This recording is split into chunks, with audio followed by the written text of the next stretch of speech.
today. So, like I said, I'd like to welcome everybody. Really would like to thank our sponsors. Miss Laura Loeffler at Empowering Mountain Food Systems is the one responsible for helping us put this together, and a lot of support from cooperative extension agents across the state, especially Ms. Rebecca Bradley and Madison County. So thank y'all for helping us put this together. So to give you a quick intro, my name's Lee Menius. I'm the Technical Services Coordinator for the NC Choices program. And we are a program of the Center for Environmental Farming Systems and NC State University Extension. And we focus on supporting pasture-raised and niche meat farmers across North Carolina.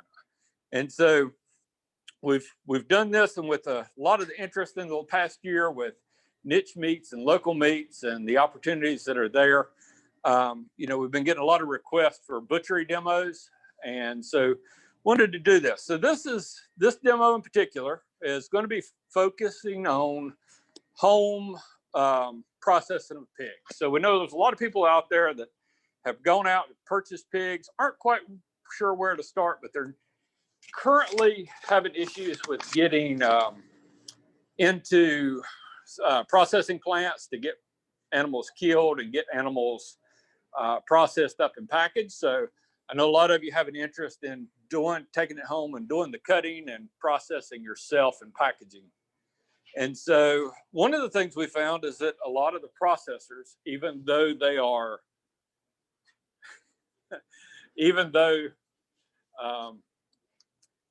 they're backed up on the processing end, still have some ability to kill the animals for you and then bring those. You can pick them up whole in the same state as the one we have here. And we'll have more pictures of that coming here shortly. So,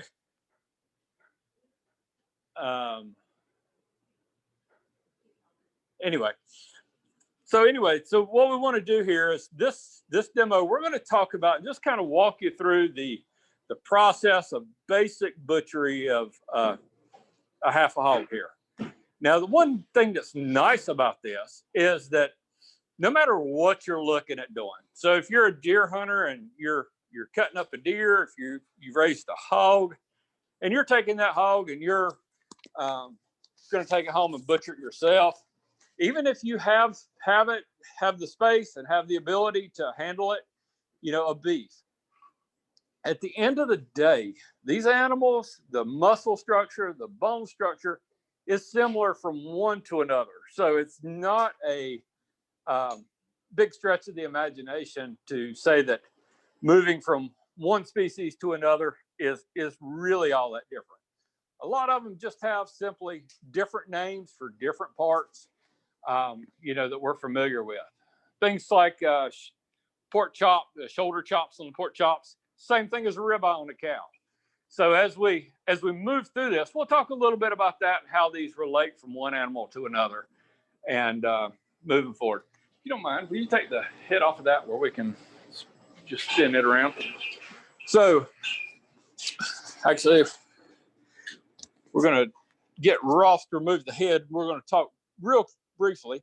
Some of you may actually be in the position that you're going to want to actually slaughter your animal on your own at home.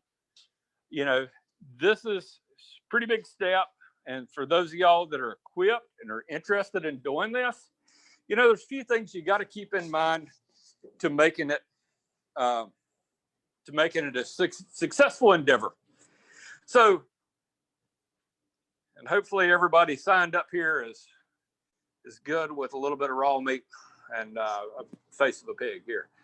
So if you're taking a live pig and you're going to take it and dispatch it and stun it, to properly stun that pig, what you want to do is render that brain senseless. And to do that, as the old timers do, you start by looking at the base of the ear and the corners of the eyes. And you go from opposite ear to opposite eye and opposite eye to opposite ear. And as you draw these two imaginary lines, you'll end up with a cross mark in here. Now, the nice thing here is we have this split in half. So if you look at it, that imaginary cross mark, would it be right about here? So with a 22 rifle or small caliber rifle, a direct shot into here is going to come through this. You see this is a little bit thinner area with the sinuses in the cranium. It's going to go directly into the brain, rendering this animal senseless to pain upon impact. And then, so once that has happened, and so once you've done that, the animal's stunned. He's not dead at this point, but he is stunned. And then you'll need to come in and actually bleed the animal to render him fully dead. I'll put my phone down for just a second. Now, to do that, when you make this cut, I don't know, can you see that? So as you come in to cut, what we're looking to cut is the carotid arteries run right underneath the vertebrae here. And so when we make that cut, we insert the knife, and then with a twist to the knife, we run it along the bottom of the spinal cord. You'll feel it when the knife hits it. And there we go, thank you. There, across. So as you enter, you'll do this, you'll rake. The carotid arteries are right here, and when you nick those, you'll immediately see a good flow of blood, and you'll just open it up and let this animal bleed out, and they'll quickly and humanely be dispatched and ready to go. So that's just a little bit on there on home slaughter. There's several YouTube videos. I think it's University of Minnesota put together one this summer that you can go on and actually see, and they walk you through the process of dispatching, bleeding, and then preparing the carcass for butchery. So with that, once you've got to that point, the next proper step is got to be safely handling that carcass. Now, no matter whether if you're doing it at home, the first thing you want to do is you want to get that animal, get all the entrails, all the guts removed out of it, and then allow that carcass to begin cooling down and get the heat out of it. That heat's what's going to make the bacteria grow within the carcass and cause you issues, food safety issues down the road. So you want to get that heat out as quickly as you can and get that carcass to 40 degrees or cooler as quickly as possible. That can be done a couple of different ways. If you're doing it this time of year, you got a good cold night coming up, you've got somewhere secure you can hang the pig overnight. You can hang it outside. Meat actually doesn't freeze until you get down about 27, 28 degrees. So, hanging it out overnight when it's 20, 25 degrees outside won't hurt it one bit. And then you come in and process it the next day. What you don't want is that meat going from cold to warm to cold to warm. You want to get it down below 40 degrees and keep it there through the processing process. If you don't have a cold night, a secure place, you can always do it. Just treat it like deer hunters do and put that carcass in a cooler, cover it with ice, put it on ice, and leave the drain open. You don't want to soak it in water, but what you want to do is have the ice to pull it out and have a way for that ice water to run off as it escapes. So, that's just a little bit about proper handling and the home slaughter process. And so I'm going to give Ross the opportunity here to introduce himself and what they do here at Left Bank Butchery. And then he'll start you on talking about the tools you'll need, and then we'll move right into butchering. So thanks, Ross, for having us. All right. So yeah, we have a whole animal butcher shop. All we do is whole animal butchery. So that makes our job a little bit challenging, not just from a cutting perspective, but figuring out how to utilize the animals that we bring in every week. All of our pigs come from Cane Creek Farm, which is just down the road, about 3 minutes. Liza McLean raises all of our pigs. So all of our cows come from about 15 minutes down the road at Brayburn, and that's pretty much where we get everything. So yeah, I'm just going to show some real basics on how to cut a pig for kind of a home purpose. Also, in case anybody is kind of talking to a processor, I'll sort of throw in little tidbits about, questions you can ask your processor. tools. Real quick on the pig itself here. What do you know what breed we've got? I actually don't. Eliza's got, she has a hybrid of a couple different old time varieties that sort of work for our purposes. You can see there's a really healthy dose of fat, but she does have like she raises the Ossabaw Island pig. We do bring in the Ossabaw pig, but it is not a great every day or every week hog. It's just too fatty. It's not kind of what you want to be making sausages from every single day. So, and what's the weight on this one, just to kind of give somebody a perspective on what we've got here? The whole pig was 267 carcass weight, and that's the area that we like. That's good for us.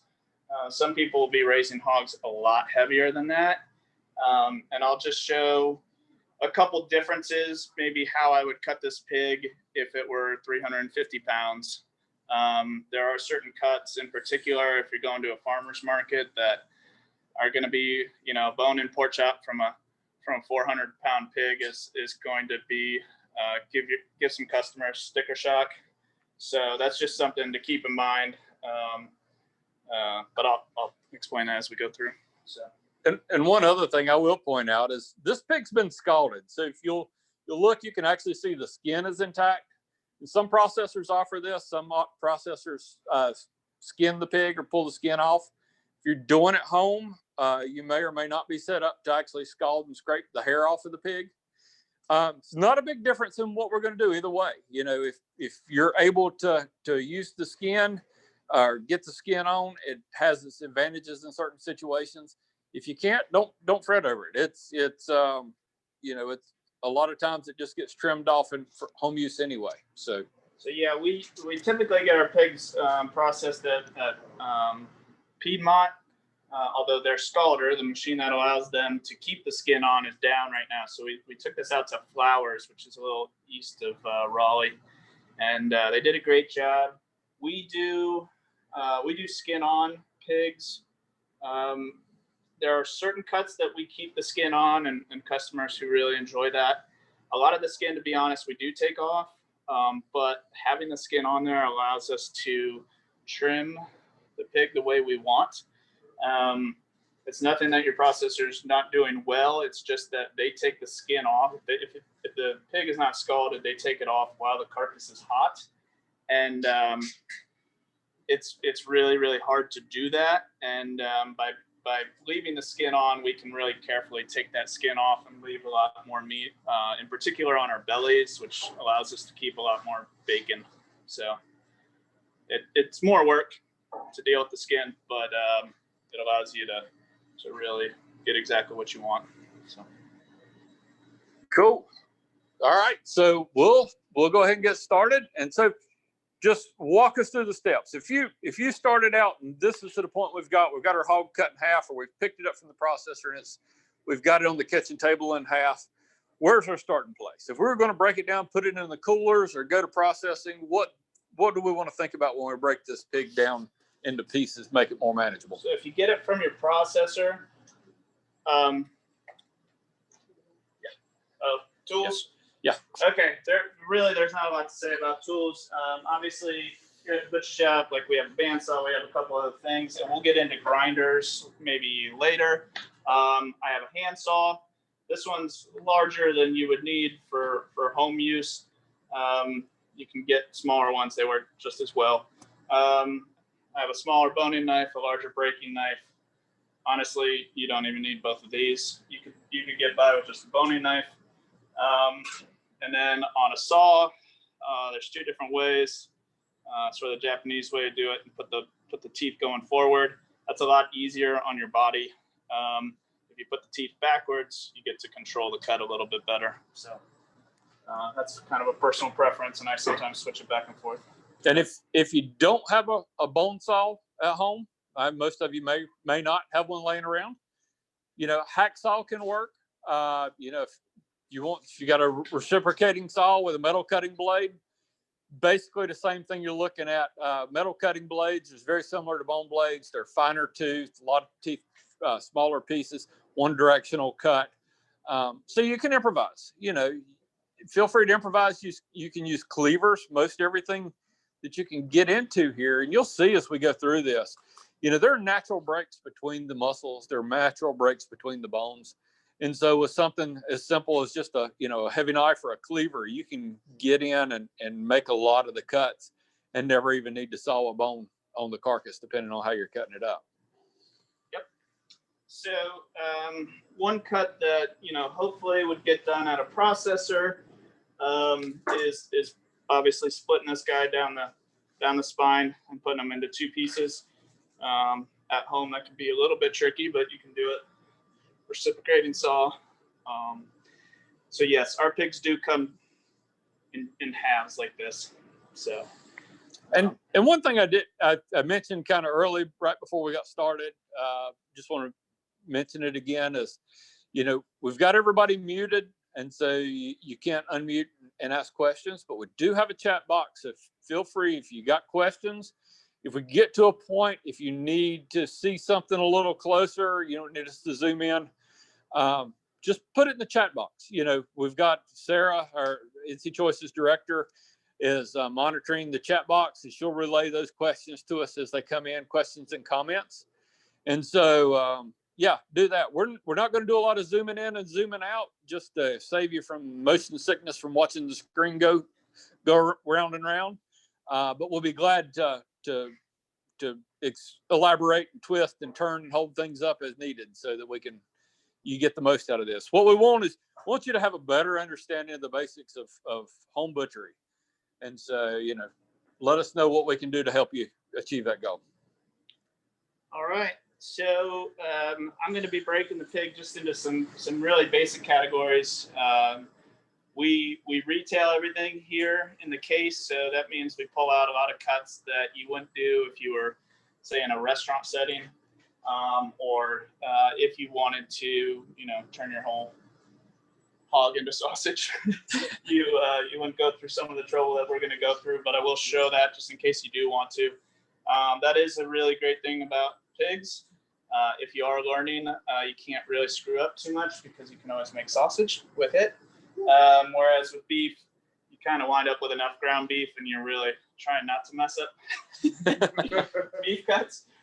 So this is a good place to practice. Like Lee said, the muscle structure is very similar. It's a lot easier to see a breakdown of a half a pig than a half a cow.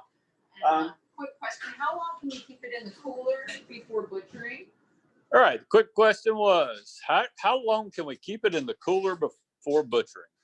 So when it comes to aging, you've probably heard that term before, especially around beef, dry aging and letting that animal hang or go through basically a controlled rot is basically what it is at the end of the day. Beef does respond to that, allowing it time to break down and intensify the flavors. Pigs can do it, for a few days, up to a week. Main thing is the colder you keep that, the quicker you get that animal cold, and the colder you keep that animal, the longer that shelf life will be. And so if your animal's hovering at 40 degrees, it's not going to hold up for a week. If your animal's at 28, 29 degrees, right there on the verge of freezing, then that animal will hold up and be fine for, 5 to 6, 7 days. So that's another reason that we also scald. Leaving the skin on is that they hang better.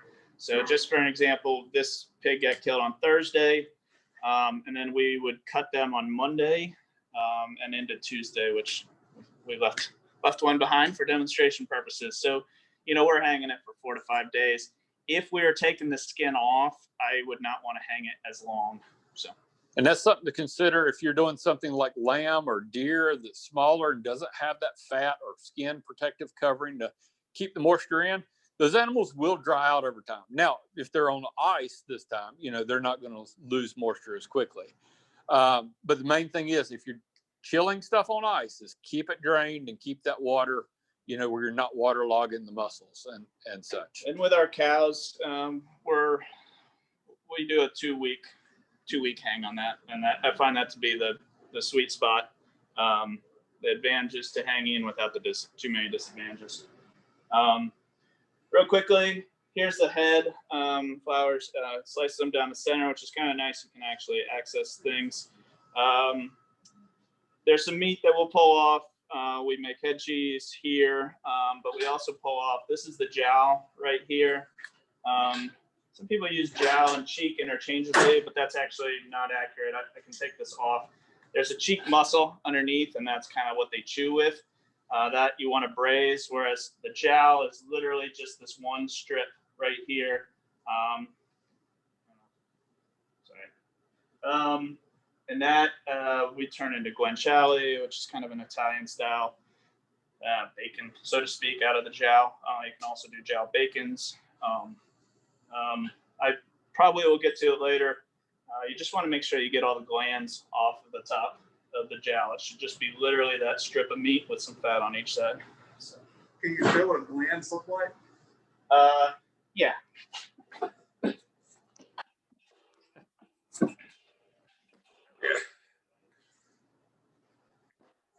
And this is one thing about the head, you know, a lot of people just have a natural aversion to anything that resembles a face, but you know, there's a lot of good meat come off of these. If you're processing at home, take the time to trim them out.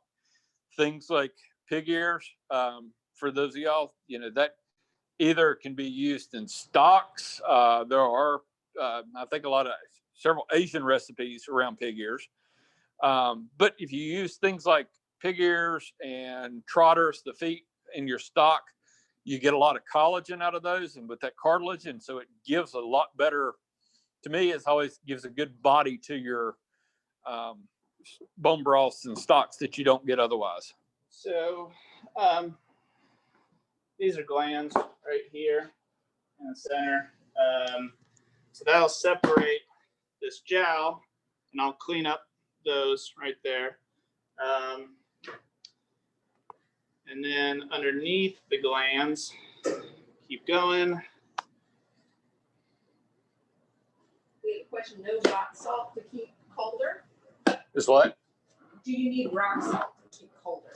Do you need rock salt to keep colder? You don't necessarily need it. Melting ice generally has a temperature range of about 30, 31 degrees. And so, you know, you can add salt, which will make it actually pull it down because it makes it melt faster, actually pull that temperature down a little bit colder. Anybody that's been to college and spent time trying to chill the beer probably know that one, old trick. But not necessarily with this, because what you don't want to do is, if for some reason that plug gets burnt, you don't want to brine the whole pig with rock salt right off the bat. So, you know, I would stick with just keeping a good layer of ice underneath it and on top of it, and well drained. Okay, and then so this is your cheek right here. It literally sits right along this jawbone right here. You just pop that out. It's an awesome little braising cut. What's a good knife technique to get the cheek out? You just sort of have to dig around there. You'll see, you know, in restaurants, there's a lot of chopping like this, really, in butchery. I would say that most of our cutting, you're holding the knife like this and pulling it back towards you. Should I do the 15-second segment on how not to hurt yourself if you're butchering? I always tell the guys, I don't really care about your fingers. You will nick those. It's okay. What really matters is right around here. So if you are pulling back towards yourself, you need to know where your follow through is. Obviously, make sure there's nobody beside you, but also when you break through, particularly with skin is the thing that will wind up getting you hurt most often. That when you do break through, that your follow through is not in here. Obviously, if you have a knife that's been in a pig, it's got a lot of, I don't know, stuff you don't want to throw right into your gut. So anyway, that's what really matters. So know your follow through, and there are people who use cut gloves. That's your own choice. One thing about cut gloves, though, if you get used to using them all the time, if you don't use them, then you start hurting yourself all the time. So you got to kind of either do it or not do it. And it's not a bad idea for those of y'all that are out there and going to be doing this once a year or once every 2 years, or maybe a couple times a year at home. You know, you can pick these up online. Outdoor sportsman stores generally carry them in their butchering processing areas. They're a few bucks for those little cut resistant gloves. So, you know, it's pretty cheap investment if you just want to save you time and maybe save a trip to the emergency room to get some stitches. All right. So I'm going to break this pig into 3 general regions, and then from there we'll keep going. First thing is, this is called leaf lard. This lays around the kidneys, sort of in the center cavity of the animal, obviously where the organs would be. This is the fat that people has kind of the purest, really the least porky flavor. So when people like to bake, they like to use this. They like to render this particular fat for their lard, and that technically is leaf lard. We'll talk about rendering lard later, but if you take your time rendering lard, you can use all of it for baking. So, Quick question: metal aprons, any good? Chain metal. I've never personally liked them. There's a lot of heavy weight. I think paying attention to what you're doing can solve 99% of your issues. yeah, and you know, if you're in a big processing house and there's a lot of people around you, that's one thing. I mean, it's all in your comfort level. Yeah, it's not. I guess it's not a bad idea. I mean, I've never used it. Okay, so again, so this is a half pig, obviously, but within that, we're going to just talk about it within thirds. So you have the front leg. This is the shoulder. This we call the barrel, sort of the diaphragm. Down here has your pork belly, your ribs, and also all of your pork chops running along the back, sort of running down the spine here. And then you have the back leg or your ham. So if you think of, if you sort of have an idea of generally what these groups of muscles do, you can kind of figure out how to cook them. So just real general observations about the animal. You have muscles of locomotion. So, i.e., this is what the pig is using to run around. Therefore, there's going to be more connective tissue. The muscles are going to work harder, and they're going to be tougher in general. You have muscles of connectivity. That is, they kind of connect these two groups back here. This runs along the spine. These are your pork chops, or your loin, which we cut pork chops from. These muscles are more tender. If they're more tender, they are more expensive. So in America, all meat is priced according to how tender it is. Full stop. Doesn't matter. Most expensive cut on a cow, filet mignon. Most tender cut on a cow, filet mignon. It just matches like that. Doesn't really have anything to do with flavor. I don't think filet mignon is particularly the most exciting cut. But that's how it tracks. And I guess sort of the more complex way to say that is all muscles can become tender, right? If you're willing to braise muscles, or what, you can make anything tender. So really all meat in America is priced according to how quickly it can be made tender. So that's it. So if you know that going into it, either as a consumer or as a butcher or anything else, you know, our favorite cuts do not track to the tenderness factor. They do for some people, and that's great. Teach them. And just for comparison's sake, if this were a beef, can you show us where the ribeyes and the New York strip, the sirloin, and that tenderloin would be in comparison on the pig carcass? Right, and you'll see more when I start breaking it. But your ribeye would be right here. This would be the general, what we would just call a chuck, just means the shoulder of a cow. The ribeye, your New York strips would start back here, or your short loin. And then there's a little hard to see. I'll show you in a second. This is the tenderloin that runs on the inside of that spinal column, and that would be your filet mignon.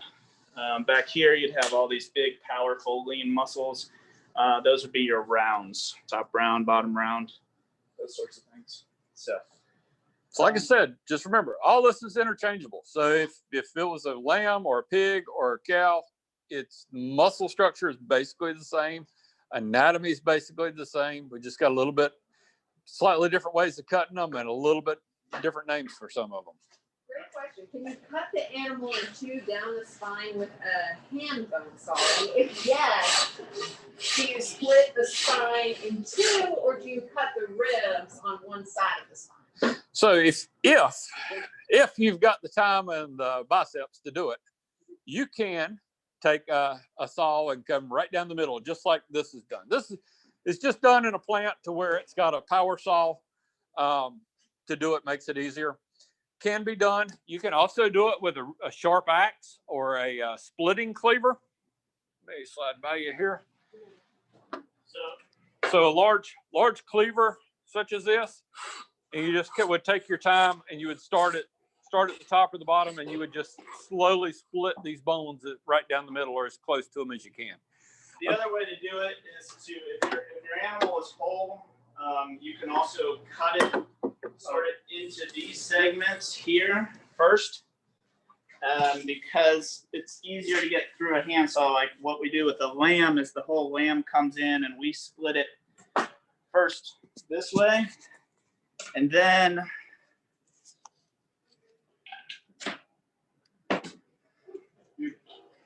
basically the shoulder, if you can imagine another shoulder, okay. If you had another shoulder like this, if you had already made this cut, it's a lot easier to go through this as opposed to trying to go through a whole pig.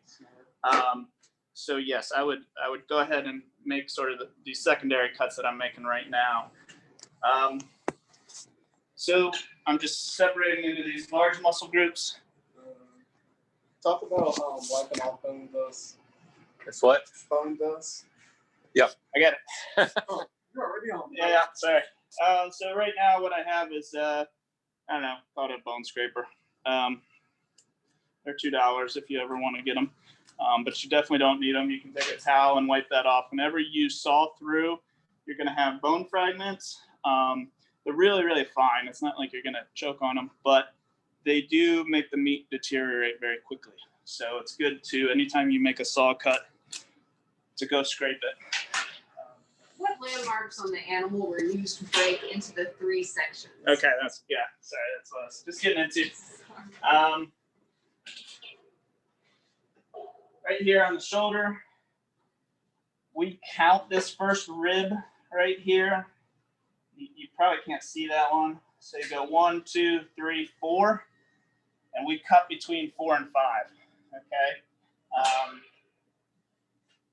The best way to do that, to hit that, is to figure out in between ribs 4 and 5, follow that up, and then you want to hit right in the center of that vertebrae. Okay. And unfortunately, it's a little awkward here, but it's much easier to cut with the animal sort of facing down at you, but of course it makes it a little more tricky for you to actually see on the screen. So I'll do my best to roll everything up. That's an arbitrary line. Depends on what you want to do. In Italy, they would cure the sort of copa cut here, and they would turn into like capicola. So they would come further down the line because they want to get more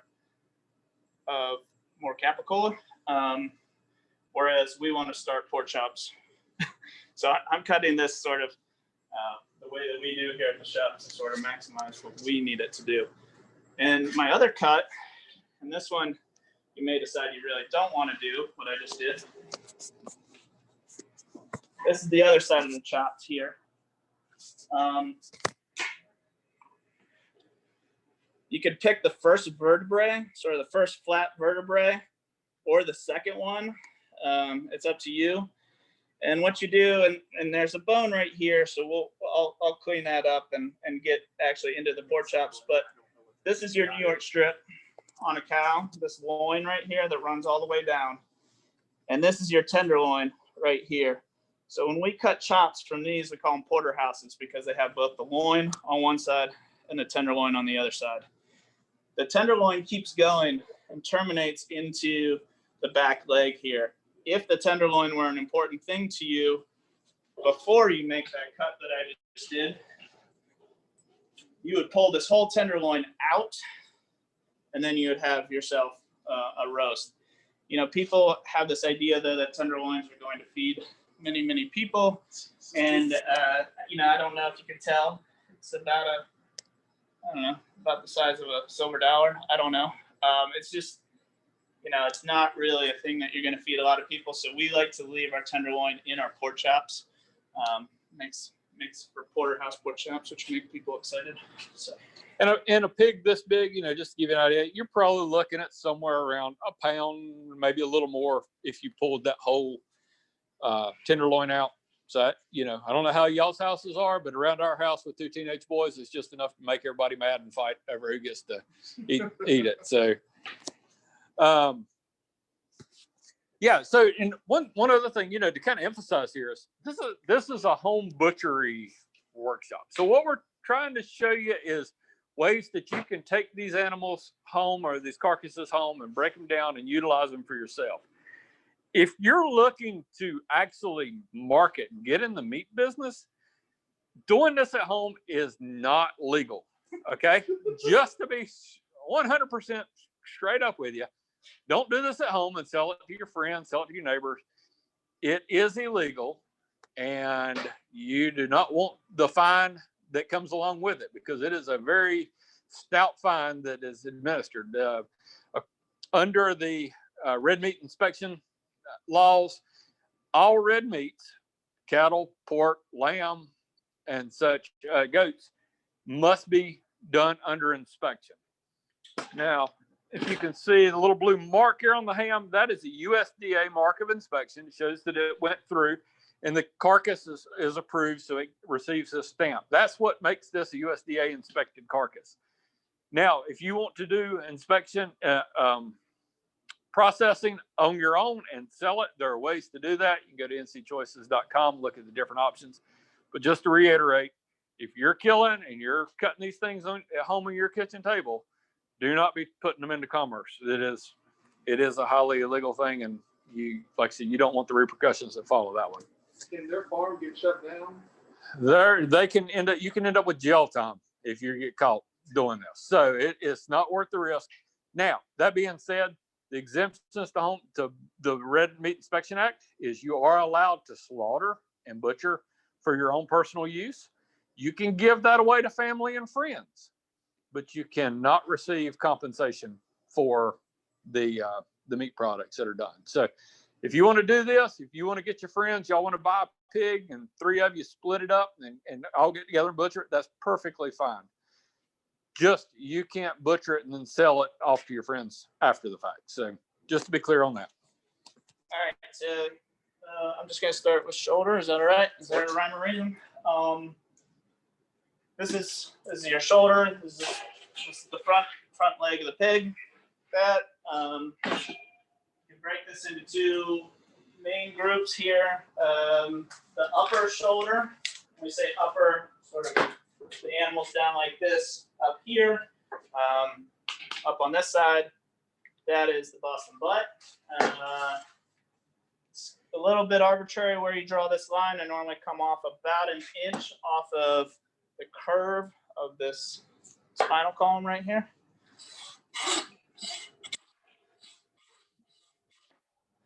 Okay, so when I hear my saw go through the bone, I stop. Saws are for bones. Knives are for going through meat. So I get back down, hit another bone, grab my saw back out.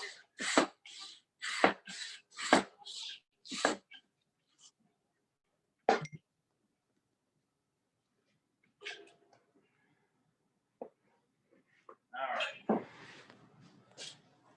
So I'm trying to cut this upside down. Not doing it quite the way I would otherwise, but these are your neck bones on top. If you ever hear people say, you know, they like to barbecue neck bones.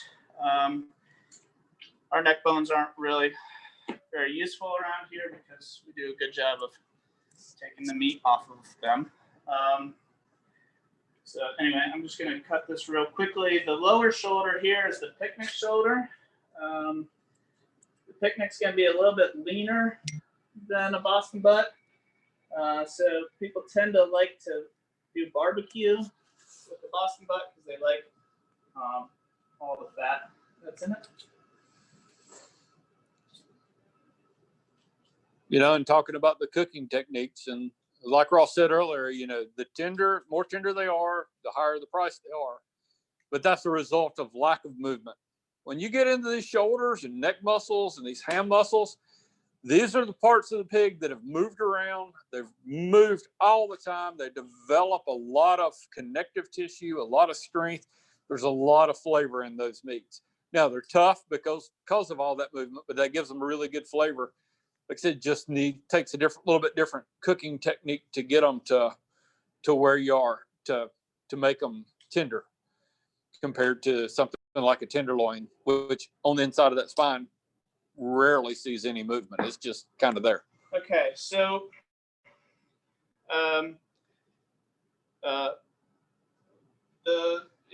whenever you're cutting anything, if you are sort of getting lost as to where you are, the best place to go back to is make sure that your knife is along a bone. So as long as my knife is right along a bone like that, I know I'm not screwing up. Okay, so that's sort of a way to always sort of go back and correct yourself. You can see all the fat that still exists on this Boston butt. A lot of times we will pull off. You can see the loin. This is the rib eye. We'll show that again. The ribeye chops start right here. So the pork chops would start further down the line. This part right here, you can pull off and make a really beautiful roast. We call it a copa. Again, that's what they would cure and turn into capicola. It's a naturally boneless roast that's a lot more exciting than a loin roast. It's probably my favorite cut on the pig. So I'm not going to do that right now because I'm not sure what we have special orders for. We may need a Boston butt. So you also have one spot. Let's see. So this is your shoulder blade bone right here, starting, and it basically runs underneath and connects to an arm bone right here. If you're trying to make a boneless Boston butt roast, everything above that arm bone right here is naturally boneless. So if I cut straight down through here, my knife would go straight through. So you can get kind of a nice boneless roast. You can leave this Boston butt. If you want to do some barbecue, you can pull this part off and have that copa that you can also cut into chops and treat just like pork chops. And then everything that lies underneath that, you can cube up and make carnitas with.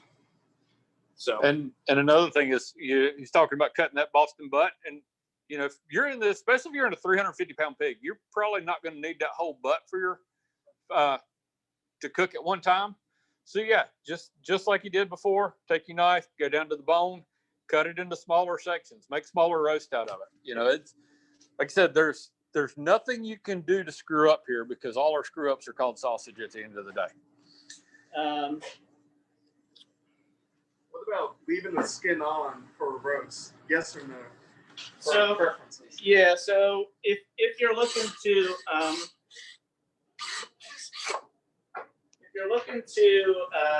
leave a shoulder roast on, here's your picnic shoulder, here's your Boston butt. We tend to take the skin off of all of our Boston butts. You probably can't tell right here, but this is your fat back technically. It's the really thick piece of fat that lays on top of their shoulder. There's a lot of fat here between the skin, and so we tend to take the skin off because most people don't want 1.5 inches of fat.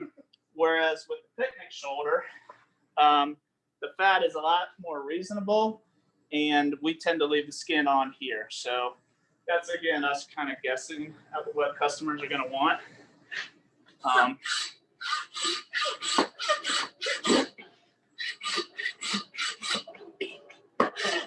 And a lot of it depends on you know, the breed of your pig and how it was fed and how it was raised and how it turns out.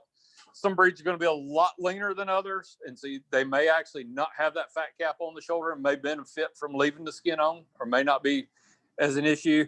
But when you do have these heavier, these older breeds that do put that thick fat cap on, that's something else to consider. You know, take that fat and use it in your sausage instead of putting it somewhere it's just going to melt away and get thrown in the garbage can. So we would tend to leave the skin again on a foreshank. You can do, there's a really fun dish called Schweinhaxen, which I will not spell at the moment. It is, but it's a really simple German recipe where you sort of braise the skin on pork shank, and then you wind up roasting it. But because you've already braised it, the skin falls apart, or sorry, the meat has already been braised, so it falls apart, and then the skin crisps up when you roast it. So you sort of have these cool textures of meat that is sort of already been braised off with really crispy skin. And we like to do that with the foreshank. It's called Schweinhaxen. Whereas from the hind shank, we probably take that skin off, and I'll show that. And Ross, we have a question. Where's the line between the Boston butt and the picnic when you're separating? Yeah, so again, it's a little bit arbitrary. Recreate here. I basically come about an inch off of the bottom of this curvature. So you can see the neck bone, the vertebrae start sort of its low point. I just draw about an inch off of that. So, yeah. Do they need to cut out blood spots? Blood spots are okay. You'll see some glands here, particularly around kind of the neck area. Yeah, I'll sort of show some glands as we go through. And so also, you know, something else is if you're doing this at home, one of the things you might encounter is an old abscess. And so, especially in the shoulders, if you've had a pig, it can be something as simple as a thorn or getting stuck with a piece of barbed wire and it pulling out can cause an infection under the skin. It fills with pus, heals over. You can't see it until you actually get to it with your knife. So at your so there's as you get into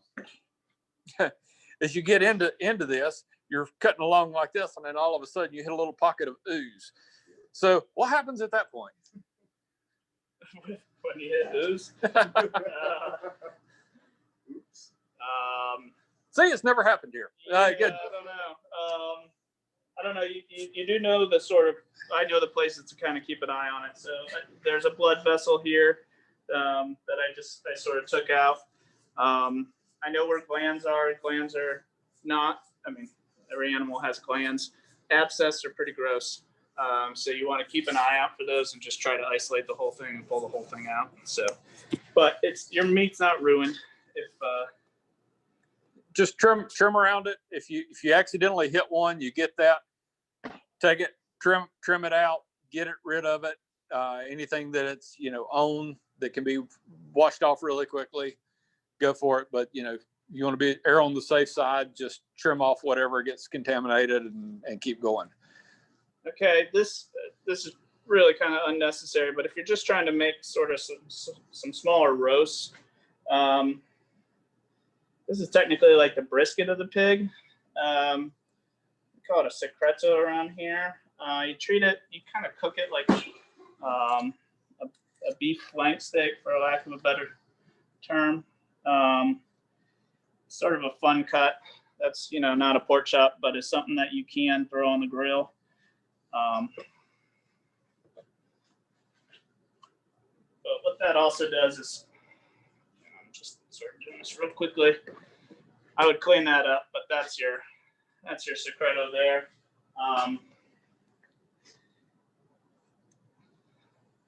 I'll go back and trim all this.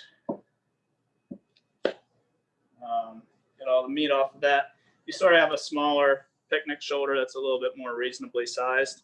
If you want to then cut this into two, there's an arm bone that goes through it. And you're going to want to split it sort of this way. You can get 2 nice roasts out of it that way. All right, on to the pork chops. Woo. Slide this over.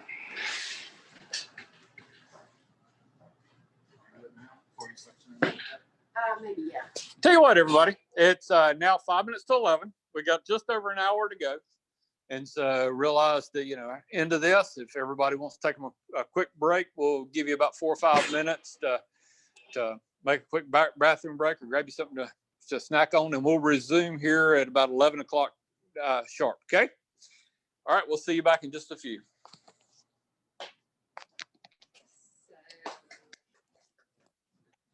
How are we on?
Okay, everybody, we're back. It's 11 a.m. So we'll jump into this last hour. Once again, for those of y'all that joined us a little bit late, do want to thank Laura Loeffler with Empowering Mountain Food Systems for sponsoring this event, and her and Rebecca Bradley for putting this together and getting everything, all the links set up and emails sent out and advertised. And once again, we're here at Left Bank Butchery in Saxonville with owner and head butcher Ross Flynn. And I'm Lee Menius with the NC Choices program at Center for Environmental Farming Systems and NC State Extension. So, all right, Ross, so where are we off to now? Okay, so we generically call this the barrel of the pig. Again, this is your loin running down. This is your vertebrae. So all your organs are right here. Pig's organs, sorry. And then the pork belly wrapping along the bottom here. So what we're trying to get out of this section are obviously all of our pork chops, our spare ribs, and our pork belly. And that's about it for this section. So you want to think of these ribs come down, they terminate right about here. This would be, again, maybe you'd hear a short loin on a cow or something like that, or your New York strips. And then your tenderloin on this side of the vertebrae. So what we do, you want to come down, you sort of do a couple little exploratory here cuts. What you're trying to do is get close to the loin without cutting into it. Like I said, for this short loin area, you can just go ahead and cut up. You cut to that first bone, sort of separate it like that. And I like to spread it kind of apart. And you pick a line wherever you want on this to decide, if I want less on the pork chops, I'm up here. If I want to, have longer bones on the pork chops, so I'll just, again, you're just cutting that, but it's best to not try to make one cut all the way down, but to take your knife up to the first bone, and then it's a lot easier to separate. Another trick I was taught early on in doing this to make that a more of a rounded cut. Take just like a saute pan and put it underneath right in the middle of the ribs, and it actually give them a bow to it. So when you cut, you actually have kind of curvature instead of a concave shape. You have kind of convex shape to cut across. All right, so I'm just going to show you real quickly maybe the three types of pork chops here. Here's actually a spot where I like to move the teeth backwards when I'm cutting through a loin. Like I said, it's a little bit more finesse. Cut, it's a little easier to follow that line and to just drag backwards on it.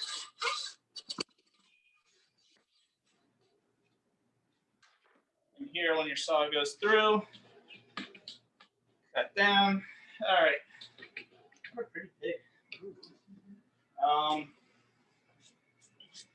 So this is what we would call a porterhouse pork chop right here. So you have the tenderloin, you have the loin.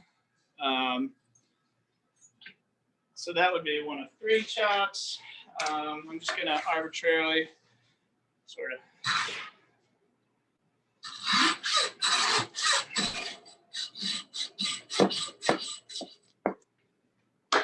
cut down the center. These are, you can just call them pork chops, but you can also call them center cut pork chops. So again, whereas here you have the loin and the tenderloin, here you really just have the loin. And then on this side, these are your ribeye chops. So these are my favorite. You cook them all the same though. This just has some of the pork belly. So the pork belly kind of continues and goes underneath that loin right there. So you have your ribeyes, center cuts, and porterhouses. It's kind of a more exciting way to think about pork chops. Everybody gets excited about ribeyes and strips and all that, and pork chops can sort of, especially when you have a really pretty pig. And hold this end up. So just real quick, switching gears over to beef and ribeyes and strips and such. If you, I don't know if you can get that up there close. If you can see a little flecks of white in the muscle here, that's called marbling. And so whenever you're looking at beef, and beef is graded for quality grade, so it's graded select, choice, prime. What the inspectors look for is looking at that break between the ribeye and the New York strip and how much marbling is in that loin at that particular part of the carcass. So the more of that intermuscular fat you have, the higher the grade and the higher the quality grade on it is. And just quick clarification, so you always wait to trim the fat until after cutting into individual parts? Okay, so the question was, do you wait and trim the fat, assume from the pork chops, as after you cut an individual pork chops out? Yeah, so the disadvantage, I'm going to guess it, I think what they're asking here is if I take off all this fat off these loins, you could do it, especially if you're going to do something with that fat, like if you're going to cure it, make lardo or something like that. The loin moves, though. You know, the size that it is on this side is different than the size it is here. And so you run the risk, you know, this one is pretty safe because you have enough fat, but you run the risk of cutting into your loin. Whereas, you know, for us, to be honest with you, we're going to hit it on a bandsaw, but we're going to be able to trim exactly the amount of fat. And we like to leave about 1/4 of an inch. If I try and get 1/4 of an inch on this, you know, moving loin here, I'm gonna wind up with more or less. So. And if you're doing this at home and you'd rather have, you know, the slab for salted fat back to go with it, go for it. Yeah. You know, it's not that big a deal. You also got to think about, from a retail standpoint, is different from a home use standpoint, in that you got to really think about presentation and how well these appeal to customers, versus if you're doing it to use for yourself, it can be more of a function versus fashion type thing. And if you do cut this into pork chops, you're going to wind up with a wedge of fat that you can either leave the skin on or not, and those are great to cure too. They're a nice size for that. So it just sort of depends. Yes, you can totally take this fat off. I'm going to separate the spare ribs from the pork belly. This is a place where you need to choose. You can either have meaty ribs by going further into the belly, or you can have meaty belly. We just decided a long time ago that we err on the side of having meaty belly because we make our own bacon here. And so what that means is that I cut flush with these bones right here, and that means that our spare ribs really, honestly, don't have a lot of meat on them. So we always tell people, you know, count on a rack of ribs per person. But that's just, I'd rather screw up somebody's rib plans than bacon. People get angry if I do that. So I think we're getting a lot of questions in the chat about knives and you know, what are good sources. You know, you can find, if I have to recommend finding one good thing, it's getting a good boning knife. That will make this whole operation so much easier to you. Having a good knife that'll hold an edge, you know, not to promote any brands here, but, you know, Dexter, Victorinox, the F. Dick brands, trying to think what else. You know, these are good quality knives that you can get. They're going to run you anywhere from about $12 to $25, depending. You know, there are a lot more expensive options. You can spend as much as you want on knives these days, especially you get a nice custom made. I mean, not to totally disagree with you. I would just say that you can get a fancy knife, but if it's dull, it doesn't matter what it says on the side of it. So, you know, you can buy cheap ones for $10 and it'll be sharp. If you're using it every day, it won't stay sharp. You're gonna have to figure out how to keep it sharp. But like Victorinox is normally a pretty solid one. Yeah, you just want a decent quality knife that's going to hold an edge and not you're not going to be resharpening every 3 cuts. So I'm pulling spare ribs off here. One thing to keep in mind: this would be called the inside skirt right here on a cow. This would be the outside skirt. I sort of trimmed it off already. Sorry. it means it hangs outside of the diaphragm. So again, this is where your organs are. When I'm separating this, the bones go into ribs, riblets, rather. So you want to make sure that you're getting these riblets from inside, underneath that, inside round. So it's sort of a weird cut where you kind of going underneath. And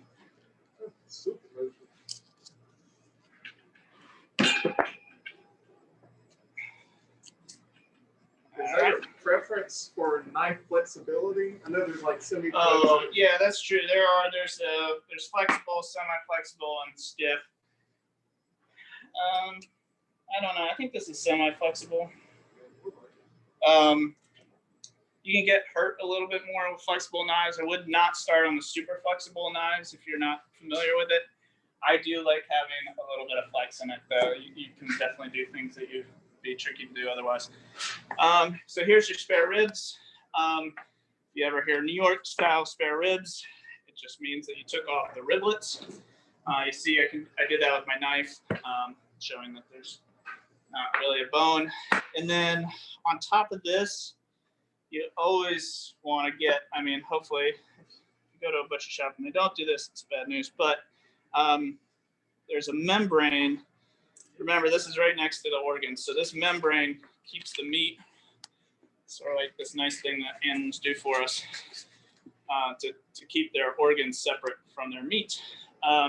It's this very, what's the name of this? I forget. Some membrane. You can cook this all day long. It will never go anywhere. It's one of the many things that get stuck in your teeth if you eat ribs.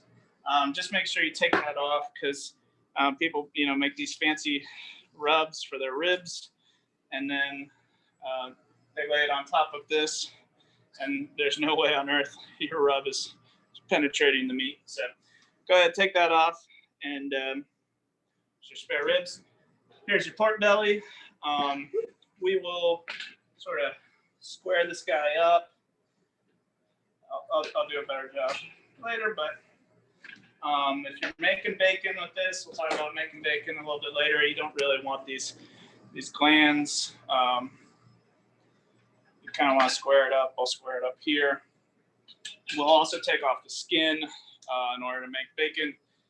You want the salt to penetrate equally from both sides, and that's not going to happen if you leave the skin on. Plus, if you leave the skin on, it'll be rubbery. Yeah, I mean, one way or another, you're going to want to take it off before you eat it. So it just helps to take it off before you begin the curing process. Okay, how are we doing on time? Oh, we're good. Good. All right. I quickly go through the ham, because I do recognize that most people are going to put the ham into sausage, probably. Obviously, some people will do dry curing. Some people will go ahead and brine a ham. Every sort of culture has their own way of handling the ham. Quick question: what's the best way to take skin off without losing too much fat? I didn't know. All right. The question was how to take skin off without losing a lot of fat. Yeah, it's probably the trickiest thing to do. I'm just going to do it on a cut where I know that.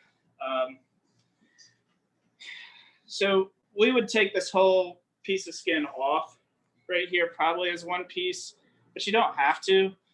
We do that because we take them and we cut them and we turn them into dog treats. But I would not recommend that for people, because again, the Boston butt changes and the meat gets closer to the skin and then further away. So it's like really far away where it's real fatty. But then it gets pretty close. So I would recommend sort of doing it in strips. And when you're doing this, you sort of start by skinning out, and then you get yourself a little bit of a flap that you can hold on to. And I think it's like kind of equally important what you do with your offhand, which for me is your left hand. Obviously, when you're cutting, you do not want to be cutting towards your hand. You'll see people have lots of nicks on their hands because of that. So you want to, again, see where your follow through is. So my follow through is both away from my body and away from my arm. But it really helps if you're keeping this taut. So you don't want to pull back like this because, again, my knife is going towards my hand. But you want to keep it sort of taut, and then you can actually watch your knife, again, assuming you have a sharp knife. You can most of the time actually see it underneath the skin. Okay? And then that's what you want to see, which is like, I can't tell. But anyway, it's mostly just skin. There's no fat on it. Then you can come back and say, okay, well, this is still more fat than I want. And you can kind of, no, I want to go a little bit further like this. So I would encourage people to sort of take it off as two parts. Worry about the skin first, and then you can just sort of take off as much fat as you feel comfortable with. Awesome. So, y'all are going to do a quick talk on salt curing after this. Yeah, right? Okay. we'll get done with this. We'll talk a little bit about curing different cuts and how you can go about that at home. all right, so this is your back leg. This is where all the big lean muscles are. So if you think of it, sorry.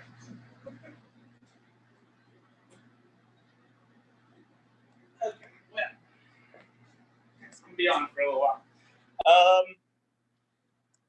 always think of it kind of as a car, an old car. This would be your rear axle would be back here, your tires, your power for the car moving forward. This is the power that's moving the animal forward. The shoulder, there's so many different muscles that are going in here. We just call this a Boston butt, but it's obviously, if this were the shoulder, we would be pulling out, shoulder of a cow, we would pull out, 10 different steaks just from this piece right here. And so there's so many different muscles going on. So I think of this as more like the steering of the car. This is the rear axle here. So these are big, lean muscles, which is why, if you think of a ham, big, lean muscles. First thing is I cut where that tenderloin, because we do porterhouse chops. There's a little piece of tenderloin here. I gotta kind of do it this angle.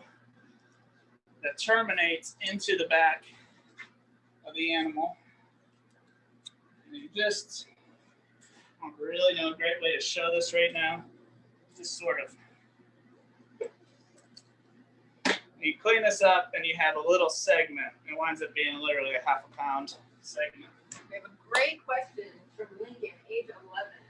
Thank you for joining, Lincoln. He says, how long does it take you to break down a whole pig when you're not demonstrating?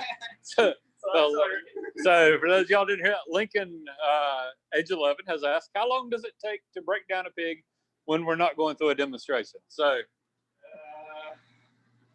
it really depends if I'm cutting this all for retail cuts. In which case, like, for example, this, if I go back and I trim this tenderloin, I'm not going to certainly put this in the case. So if I go and I trim this all the way till it's ready, half a pig might take, I don't know, an hour. If I'm just cutting it into big sections and I'm worrying about taking the skin off later or cleaning it up later, I can do it in less than an hour. And so if you're doing this at home and you're trying to figure out how much time should I budget to break down a pig for myself?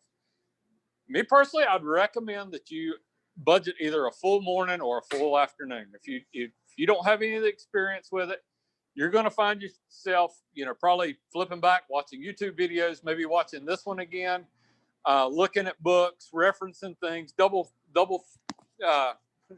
overthinking things to a degree.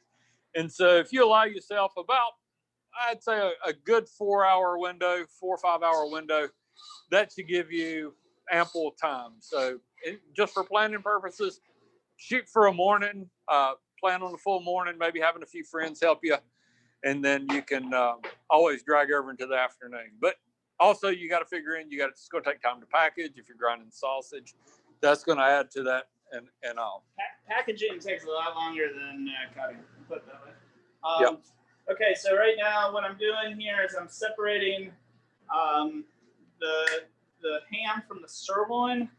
This region right here, generically, it's just called the sirloin. There's a lot more going on in it than that.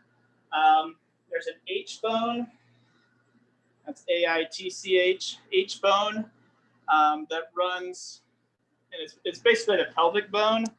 Now you can take that off as one piece if you're doing like prosciutto, but otherwise we make the cut just inside the top of this hip bone right here, and we make just sort of a triangular cut. And here at the shop, we do a number of different things with the sirloin, sort of this in between area. It's kind of a little bit loin and a little bit leg. Let's see, so I'm gonna take off this tailbone here, which is again part of the H bone. It's easier if you're new to it. It's easier to take this H bone off in 2 parts. So make that first cut, and I'll get the rest of the H bone off in a second.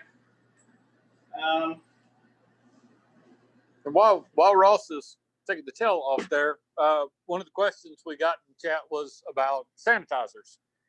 And so just for basic sanitizing purposes, make sure you work with the clean area, wash it down, soap, warm water, and then you can follow up Clorox or just plain bleach mixture. And if you look at the side of a bottle, or you can go on their website, they will give you mixing directions for contact sanitizer. I believe it's an ounce per 5 gallons, if I remember correctly. You should not smell Clorox in your sanitizer. It should be diluted to the point that it's just, it will, you wipe down your table, wipe down your knives or whatever, and that contacted that will do it. But you should not smell a strong smell. But refer to the side of the bottle or the website for exact concentrations. And you probably don't want to use a lemon smell. Use just original bleach. Okay, so this would be a sirloin. I would trim it up a little bit more. What we do here is we leave this lower part, which is technically the sirloin tip, part of the sirloin tip, and we would leave this whole thing, and we cure it as bacon, and then we call it sirloin bacon. Again, we're a whole animal shop, and so that allows us to get more bacon. We don't. And some people really like it. As you can tell on our pork bellies are really fatty, and some people want bacon that's not fatty, and there's nothing we can do about that. And the best we can do is to make the sirloin bacon. It's a little bit more like a rasher style, British style bacon, a little bit leaner. Technically, the rashers would be from the loin, which we don't mess with that. But anyway, that's one thing that you can do. We make tasso ham here. It's like a Cajun seasoning meat. It's also possible, you can score the skin. If you're ever scoring the skin, go ahead and get a box cutter. That's the easiest way to do it. And you can tie this roast up sort of like this. And you can, again, take the skin off or not, and then roast it and slice it down this way. It makes a really good, affordable roast instead of messing and screwing up your pork chops. So a couple things we do. As far as where we cut the shank, I didn't show that earlier. We just sort of square it off and try and make it like a one-person portion. Again, we're worried about a retail cut. So I'm going to do that here too. This is the hind shank. There's the back knee right here. Go just inside of that. And then I go up, I don't know, 4 or 5 inches. And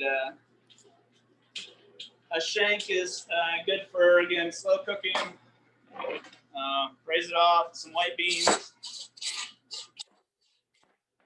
Obviously, the pig is walking on the shanks, or, it's their leg. So there's a lot of connective tissue in it.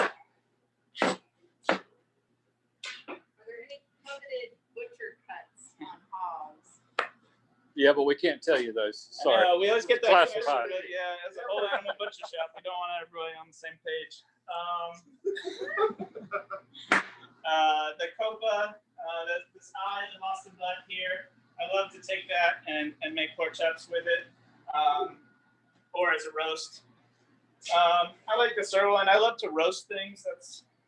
Doesn't seem to be a very common thing that people do, or if they do it at Christmas, and then they don't do it the rest of the year. Shanks are one of my favorites. I tend to take the cuts home that nobody buys, and that would include shanks very often. So on this one, what I would do is go ahead and take the skin off this. Yeah, I cook more pork shanks than I probably do anything else. That's just, you know, whatever didn't sell. This tends to be what goes on my table. So you take the skin off again. You want to get it really clean like that if you can. The hind shank has this outer muscle that kind of separates itself. I like to take that off. Put this into trim right here. And what you wind up with is this really nice one-person portion shank. So you braise this off, and then you lay this on a plate with white beans, and it feels fancy. Shanks, no matter what the animal, shanks tend to be your least expensive cut, whether it's a cow or a lamb. So if you learn how to cook those, it can be a good way to save some money. So right now, just gonna take the skin off. How are we doing on time? Do I need to? Where are we at? Yeah, we're at 11:30, so we got about 30 more minutes. So you want I'll just show the major muscle groups of the ham right quick. We turn most of our hams into like deli hams. So we go ahead and brine them. When we say brine, we just mean that we cure it with a liquid. We'll pump them full, and as opposed to like a dry cured ham, like a prosciutto or country ham,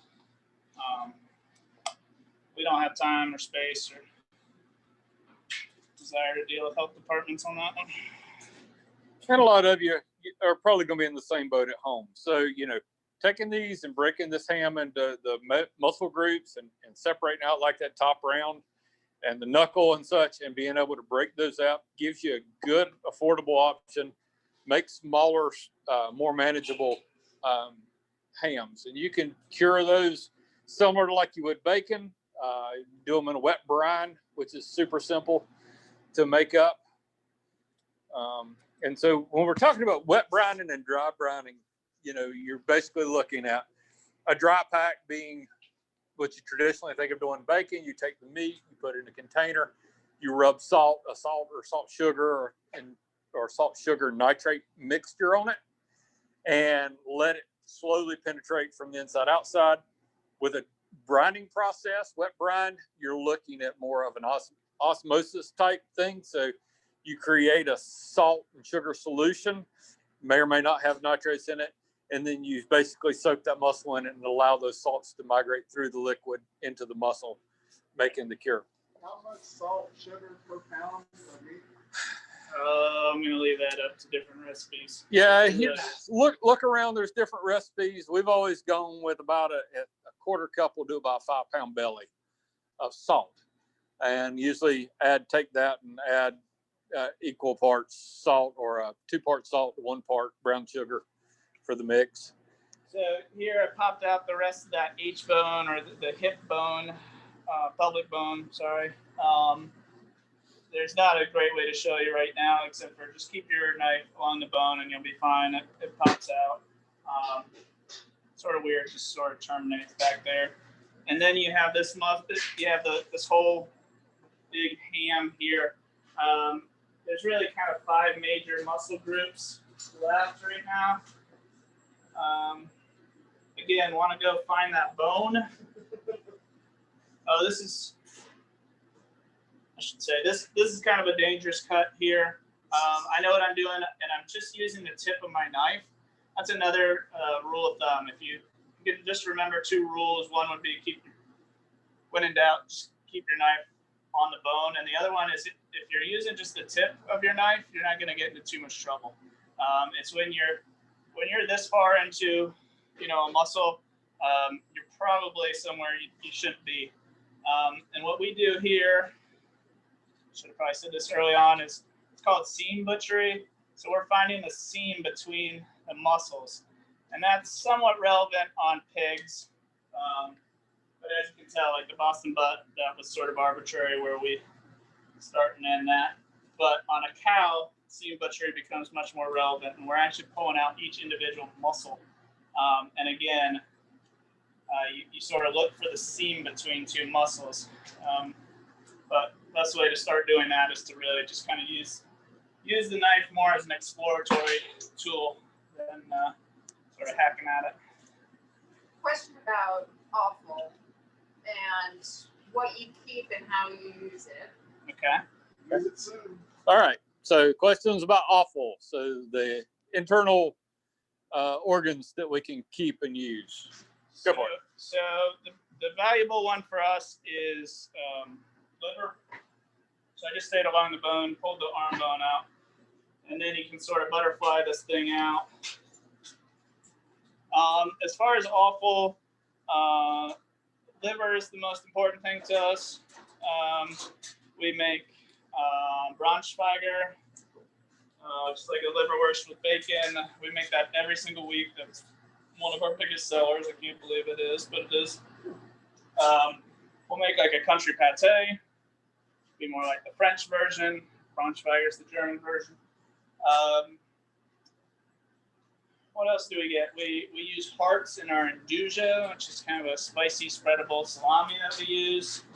Heart is sort of offal, sort of just a muscle. It can be considered as both. Kidneys we get, and we put them into a dog food that we make. Not a big demand for fork kidneys, but Yeah, and heart is one of those things that if you're a deer hunter or you're doing a home kill yourself, take it and try it. You want to clean it up. It's got a lot of tendons and connective tissue in there in the valves, but you clean it up and do it just kind of a quick saute, kind of a medium rare, minimum season, just quick high heat in a pan, and you'll probably never want to put one in a gut pile or bury one on the back 40 again. It's one of those kind of hidden. You're asking about a hidden gem. That's definitely one of them. So real quickly, here's the ham. Ever so briefly, here's your little kneecap right there. Anytime you have something like that, you don't want to. You really don't want to ever let that go into the grinder. So I like to just move that far away. This is your top round. This big muscle. Top meaning the reason it got that name is it lays on top of the animal. If you're just laying it on the table and cutting it. Some people will also call it an inside round because it's the inside of the animal if it were running like this. So you got the top here. This is the sirloin tip here. I'm gonna just pull this guy out. You can make a little roast. Sometimes we'll make a little ham out of this guy. Sometimes we'll cut it and make cutlets, and you can make schnitzel out of it. This is the top of the shank here that I'm pulling out. You can tell it's got a lot of connective tissue. Sorry, I gotta do this fast, but so that's gonna go into the trim pile. And now I'm gonna clean this up, but what you wind up with is the bottom round. I got the eye of round running down the side and the top round. And I'm gonna trim this up. And then I'm gonna tie this guy up, and this is gonna be our deli ham. Now we go through a ton of deli ham. People love it. This is a lot of ham. I would probably make it into smaller ham cuts. That would be more than you would want for a holiday, I think. But anyway, when we're talking about the difference between brining and dry curing, the big advantage for brining is it's a lot faster, and that's because you get to inject it if you have an injector, which means instead of with a salt, if we're making prosciutto, I would have left all the bones in a way that had to wait for a very long time for all that salt to penetrate inside. Whereas this, we'll bone out, we inject it, and we start putting the brine inside this cavity, and we brine a cut this large for about 6 days because we pump it, and so that's good for us. So if you separated this out into couple muscle groups that are there, you can probably get by with brining it for 3 days in your refrigerator and then Again, pull it out and it smoke has it to on the do small with ones. the depth of it. So it does depend on if you're injecting or not. If you're just waiting for the brine to penetrate from each side, you don't really save that much time, because again, it's about the thickness of any one muscle. So. And the injector syringes, they can be picked up online, outdoor stores, Bass Pro Shops, Cabela's and stuff. I have them in their meat processing areas. Yep. One thing I did want to talk about, a little bit about sausage. We're not going to do a sausage demonstration today, but a lot of you, if you've got a grinder at home, grinders are rather affordable. A few $100, you can get a decent duty little small grinder. You want to talk a little bit about plates and knives and kind of when you're prepping the meat and how do you go about that? Just basic. Our grinder is obviously going to have a lot more horsepower, so that helps. But we have our grinder actually in the walk-in so that everything stays cold. Whenever a grinder is running, it creates heat, and you want the meat to start out as cold as possible. That's rule number one. But you also then you want to make sure that your grinder stays cold. Again, we do that by leaving it in the walk-in. It's not really a thing that most people can do. So most people will take their meat, chunk it up into whatever size you can fit it into. With sausages, you normally want to do about 75-25, maybe 70-30, as far as a meat to fat ratio. And then a lot of people lay them out on a sheet tray and put them in their freezer so that they're just starting to get kind of crisp along the edges, but that's it. And then you drop them in. We grind ours twice. I think that works. That's really what you want to do. Again, parts like this are gonna be fatty, so I can go back and lean them out, or I can say, well, I know that I'm going to take something lean like this. Now, this was the part of the shank. This was the upper part of the shank, and again, I know that the shank has a lot of connective tissue. That connective tissue runs up and down. So what I want to do is cut that into shorter strands. It'll make it easier on my grinder. So now I got a bunch of lean, and that's how I'm leaning that out. And when it comes to it, I'm seeing we got two different examples of fat here. So this is you can see visually, get where it's focused sort of, but maybe you can visually see that it's a lot different texture than the back fat. No, we just froze it. Uh-oh. So, but the back of this is fat from the back of the belly, right kind of in the flank, right in front of the ham. And then the other piece we have is a piece of more back fat type texture and chocolate. Yeah, so basically the harder the fat, and that again will be the stuff along the back, behind the Boston butt, behind the loin, this top stuff. This is going to be your better stuff for sausage. You want a harder. It's gonna smear less when you put it through a grinder, particularly if you have a real small grinder. This really soft fat here doesn't make great sausage. This is a better candidate for rendering. I'm sorry. Go for it. There's a couple questions. Organs for sausage casings and how to clean them. Okay. So the questions about organs for sausage casings and how to clean them. Best recommendation is throw the intestines in the gut pile and go order a pack. Sausage casings are made from basically the small intestines of the animals, and so it is possible that you can take it, you can wash them and clean them. If you've ever been involved in making chitlins or scraping casings, that is not a fun job on that day. That's probably the worst job you can have. So if you got a friend that shows up, it's really annoying you, you can stick him over in the corner with a bucket full of we don't do that. We are a whole animal butcher shop, but we buy our casings. It's awesome if you do that. It can be done. Be done. But you can also buy a little home pack of casings that'll do 25 pounds of meat for $3 or $4. I mean, they're pretty cheap. And question for you, Russ, on left flank, do you y'all sell butcher box, like a butcher box case, or do you go back to So the question is, do y'all do like a bulk, like a half a pig or a Like quarter of a pig sale or Yeah, anything? the reason we don't do half cows or quarter cows is because of the packaging. It's just we have a very small machine, and to sit there and vacuum seal a half cow, people would quit.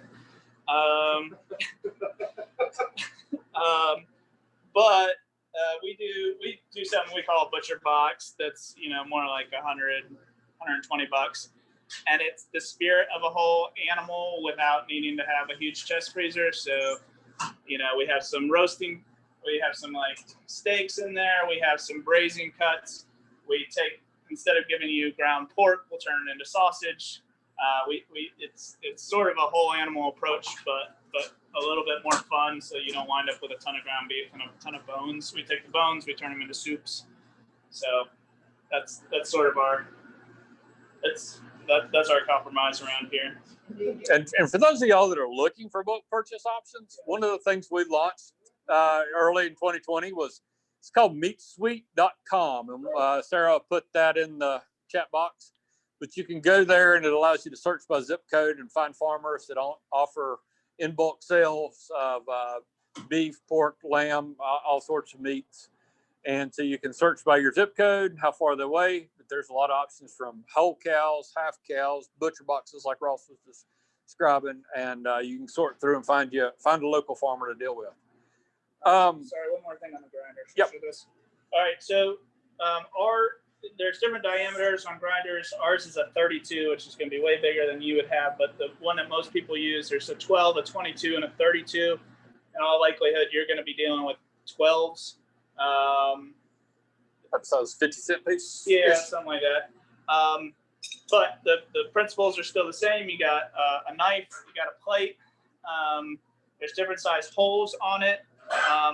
If you're just going to get one size, I would say 3/8 is a pretty good size. If you're just going to have one, we have lots of different ones. You always want to use the same knife with the same plate. And the way these work is, it's like scissors. All right, so this spins, and these two need to be really flush. And if they're not flush, then it starts to smear, and it doesn't cut through connective tissue. So again, you want to keep it cold. If these get really worn down, you can take them and you put like a metal sandpaper down, and you put a little water, and you actually just run it in circles like this, and it takes off any edges in there. You do the same with this, like that. So again, it's like two scissors that no longer hit. That's what's happening if you can see sort of gaps between the two, and so that's what you want to avoid. So, and most importantly, those are, when you have grinders, knives, and plates, they're a happily married couple. They should never leave each other. So you want to keep them together. You want to use those together. They should fit together like hand in a glove. So we'll say we touched a little bit real quick on, somebody wants to make bacon at home. So with their pork belly, what would be some simple options they might have? And there's tons of books on this. So you can find all sorts of books and all sorts of information online. So let's differentiate between, if you're going to make prosciutto or something like that, you're dry curing, but you're going to be eating it in that state, right? And it's a little bit different than a bacon, where you're going to smoke it and then you're going to fry it. So it's actually getting cooked twice. What we would do is take off the skin. Again, particularly on the belly, this is a good place where you really want to be going kind of in little strips, kind of the width of your knife, and then move down. Because to take this off, there's a lot of ridges in there. Again, holding it taut like this. We put a cure on it. It is the salt that's doing the curing. We also have sugar in there that balances out the harshness of the salt. Our sugar, we use both brown sugar and white sugar, and we use pink salt. I am a big believer in pink salts. And pink salt's not actually like the pink Himalayan salt you'll find in grocery stores. but actually a nitrate form. So it serves the purpose of preventing botulism from forming in that. And it'll also keep your bacon looking like bacon, but also tasting like bacon. It will taste different if you do not have pink salt or, back in the day, saltpeter. If you see bacon that says it's not, what do they say? Uncured. Uncured, that means they use celery juice powder, and that has every bit as much nitrates, in all likelihood, far more nitrates. So I think that's bogus advertising there. Pink salt is really safe because when you buy it, it's 93% salt, which means you cannot ingest too much of it because you'd spit it out because it's so salty. So it's sort of like a safety precaution, which you don't have with celery juice powder. So anyway, we definitely use pink salts here, and I think it's a little bit of misinformation as to when people think they're avoiding nitrates. They're really not. But anyway, you put a cure on this. If you're doing a bunch of bellies, you keep rotating them so that there's different pressure on there. So the bottom belly you put on the top. Switch it over every day or two. And takes about 6 days of cure. Then you take it out, you rinse it. We rub ours in molasses, but you can do whatever you want. You can do fun, more exciting, black pepper, honey, blah, blah, blah. Then you smoke it, bring it up to about 150 internal temperature, and then let it rest, and then slice it. We have a slicer here. If you don't have that, you can do it with a knife.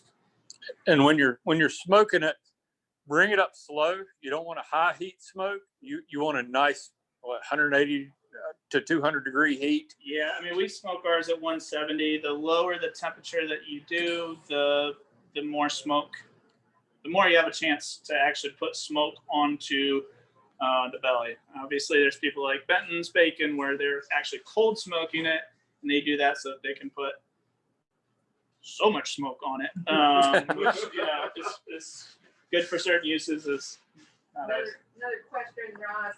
Do you run hard fat through the grinder to lubricate the blade and plate first, or does it matter? Yeah, some people use like an oil or something like that. You can sort of do that, instead of pulling out.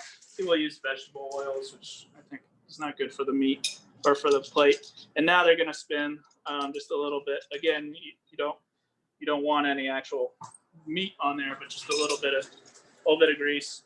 Yeah, that's a good way to go. Also, when you render fat, you can take this, you can chunk it up into smaller pieces, throw it on the stovetop at a real low heat, and really gently render it. The more gentle you do, the less porky that flavor, the more white the lard will be. The other option is you can take this stuff after you're done grinding, take all this fat, put it through the grinder, this really soft fat. It'll smear, it'll be a real kind of mess. And then that's what we do. And then we put that on the stovetop, and it renders even more lard out from that fat. It renders it faster and more gently and more uniformly. So, do you all know off the top of your head what your pink salt ratio is to pounds of belly? It's generally really low, like a teaspoon per 20 pounds of meat or something like that. And that will be in the label of your pink salt. It should come with instructions on the concentration. So the pink salt is, again, it's 93.75% salt. When you're buying that, you're just buying really mostly salt, and 6.25% is the actual nitrates. And then you have a ratio of that. I'd rather people check it out in books. And there are two different kinds of cures. So there's Cure 1 and a Cure 2 that are designed for different uses. So Cure 2 is for bacons, smoked hams. Is that right? And other way. But one is for products that are going to be cooked. So bacons that are going to be smoked, hams that are going to be smoked, and such would require one form of pink salt. Other things like a fermented or dried salami require a different form of pink salt to be effective. Well, so that won't be pink salt. That'll be Cure 2. It'd be Cure so number it's 2. Like a slow releasing nitrate. Yeah. So, Question: why molasses? Why do you prefer molasses? What do you like about it? Oh, it holds up pretty. I mean, it sticks to it pretty well, and it allows a little bit more of that smoke to adhere. Add a little bit of sweetness to it. Again, people will ask us to make bacon without sugar in the curing, and because of a diet, and that's fine, but it really makes it pretty harsh for everybody else. So if you're not totally trying to avoid sugar, it is good to have some sugar in there. It makes it more palatable for the salt. But we do other things. We'll do honey and black pepper. We'll do and sorghum. That's cool because it's sort of from around here, but it's a little thinner, so it doesn't stick quite as well. But. And then talking about smoking and taking smoke, as far as like letting these things dry off, rinse them and dry before you smoke them. Yes. Yep. So yeah, we'll leave ours overnight and try and get as much airflow. The smoke is really adhering to the tackiness of the meat itself. So if you just rinse it and then throw it in a smoker, you're really not going to be getting a lot of smoke to adhere. So again, we'll pat ours dry, let them dry out a little while, then we put molasses, then let them dry overnight, and then put them in the smoker so that they can. And so I think we had a question earlier kind of about yield. So if you're buying a pig, so let's just talk about what happens. So we start with a 300-pound pig, and I'm talking about 300 pounds. He's running around the backyard, and that's what he weighs. So when you take that pig, that's the live weight or on hoof weight. Once that pig has been harvested and eviscerated, had all the guts removed, blood's out of it, you have what you call a hot carcass weight.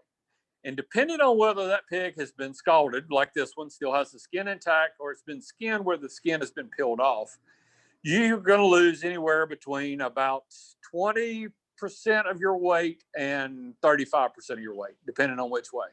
So if it's scalded, you're going to maintain more weight. You're going to be somewhere around 75 to 80% of that pig's live weight. If you're peeled, you depending on how good a job they do, are probably going to be around the 60-65% of that live weight of the pig that you're going to get back in that carcass form, which is what we had on the table. Now, as you can see, looking at the table, we've got several things here that after you go back, if you're buying a pig or buying in bulk off a, say, 247-pound hanging weight, you're most likely not going to end up with 247 pounds of packaged pork at the end of the day, because we have a lot of bones here. We have skin. We have little bloodshot areas we've trimmed around. We have fat that's not all that usable. So you have these reductions the further your processing goes along, the less of that animal you're actually getting back in a packaged product. And a lot of it's going to have to do, if you've got the capability and you're doing a lot of bone-in cuts, your yield's going to be higher for that packaged product than if you're doing all boneless products. And if you're a skilled butcher like Ross that's doing this every day and can take the meat off the bone clean, your yield losses are going to be a lot better than somebody's doing it for the first time in the backyard and not able to make those close cuts on the bone and get all that meat off. Can you, this last 5 minutes, just recap on what their setup should look like in terms of table? I think they know the tools, but maybe a bucket for trim, a bucket for waste or bones, and if you're using butcher paper versus. Yep. So yeah, if you're doing this at home, what you want is you want an easily cleanable surface. Not everybody's going to have poly-top butcher tables at home. But, you want something, if you've got a stainless steel table or poly-top table, that's wonderful. You have something that's plastic, something with not a lot of cuts and scratches, that are going to hold bacteria, clean it off. You just want to the best you've got to work with and go from there. We talked a little bit about, cleaning it off, contact sanitizer. You can just use a simple Clorox mixture and a rag. You definitely, we did kind of the opposite today, but if you are cutting, especially if you're trying to just find a cold day in the fall and you're trying to do it outside, or if you're doing it in your home, as much as you can keep, like I knocked that half pig into 3 parts. You can put 2 of those 3 parts back into the fridge or into the ice box or cooler, and just work on what it is that you're dealing with at that moment. Putting, when you're done with something, putting it in the cooler. Again, not doing a great job because this is a demonstration.